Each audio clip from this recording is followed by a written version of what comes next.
welcome back. Well, it is going to be a fiery Wednesday as Pakistan is all set to face Black Caps in T20 World Cup's first semi-final match today, while Men in Blue will clash with England in the second semi-final match tomorrow, which will be the two teams to storm into finals. Well, that is to be seen, but as the josh is high, my colleague Karishma exclusively spoke to former Australian cricketer David Hussey, who decoded the two high-voltage clashes and the related prospects for us. Listen in to this exclusive interview.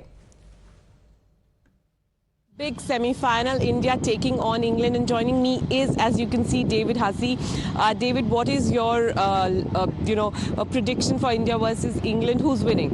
Well, my heart says, well, my brother's working with the English, so I should say England, but no, I think the Indians are too classy across the board, too well balanced, and they've got good batters, good bowlers, and their spinners are exceptional too. So I think the Indians will be a bit too strong for the English tomorrow night. And David, we're talking about the Indian team. Obviously, Virat Kohli, Suryakumar Yadav in the form of their life. What do you make of these two players, especially in this T20 World Cup? Well, Sky, he's a wonderful player, wonderful person, and one I'd pay very good money to watch him play. He hits the ball all around the field, and yeah, he's an excitement machine. Whereas Kohli, he's just been a classy player for the last, the better part of a decade. Yeah, talented player, big game player, and yeah, another one that you just know that if he doesn't make a run in one innings, he's going to get in the next. He's a big game player, and it's no surprise he's dominating in the ICC World T20 Cup. But David, do you feel the opening pair is a bit of a concern? We've seen 50 from Rohit Sharma and KL Rahul, but together they haven't really worked as an opening pair together. Do you think that could be an area of concern going into the big semi-final? No concern at all. Rohit Sharma's been a wonderful player, wonderful servant for Indian cricket and the Mumbai Indians as well. So no, I don't have any doubts that the two openers will get a fast start, and they'll put the English bowlers under pressure early on. A word on Dinesh Karthik as well. He's been a part of the KKR franchisee as well. He's, had a very, very good turnaround in the Indian team. He's made a comeback of sorts, and now in the T20 World Cup as well. Yeah, he's like Benjamin Button, getting younger by the day, isn't he? So keeping well, batting well, runs between wickets, and most importantly, he's a good leader.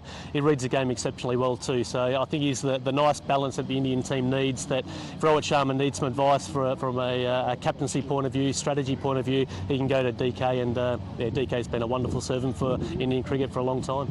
And David, we talk about Indian bowlers. Bhuvneshwar Kumar, Mohammad Shami, Arshdeep Singh especially, yeah, I feel has been the find of this T20 World Cup for the Indian team. What do you make of him? Well, Arshdeep's been fantastic. He's been a consistent performer for the Kings 11 Punjab franchise in the IPL. He's yeah, a real talent machine, left armour, bowls quite swiftly, swings the ball up front, and when he comes around the wicket at the end of the innings or the death overs, he's quite a challenging prospect. So yeah, I'm really wrapped for him. He's a good hard worker of the game, and I think he loves playing cricket. And Hardik Pandya is back as the all-rounder that we were all looking for in India. He's a wonderful player, Hardik Pandya, and yeah, I'm just wrapped that he's probably taken over from Andrew Flintoff, Jake Callis, yeah, some of the best all-round, Shane Watson even, some of the best all-rounders in the world. So he's an excitement machine, whether it's with the bat, with the ball, or on the field. He gives 100%, and he's another player that you just pay good money to watch. And David, if you were to give one advice to the Indian team, that these other concerns or the challenges from the England team, what are that going to be? Considering your brother is in that setup, you should have a good idea. Just try and stay calm and relaxed, and if you play here at the MCG, soak it up. It's the pressure is a privilege. It's an enjoyable stadium to play in front of all your home fans as well. It's yeah, amazing experience to enjoy, and I think the Indians will really get a buzz playing here at the MCG in front of a packed house.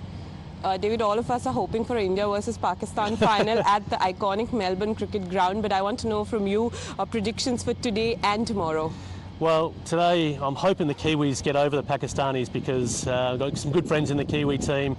I think it'll be a wonderful game of cricket, but then I hope the English go down to the Indians and see the Indian v New Zealand, England v New Zealand at the World Cup final here at the MCG. It'll be a wonderful experience for everybody to be involved in. And do you think Virat Kohli is all the weekends player of the tournament? I think it's already given it to him. He's been the best batter by far by all the teams, and I think he's going to go up to another level, being a final series. He's a big game player, wonderful player, and yeah, I can't wait to see him dominate in the finals. Well, David, thank you so much for your time, and we hope to see you at the iconic MCG on the 13th of November. Much appreciated. All the best.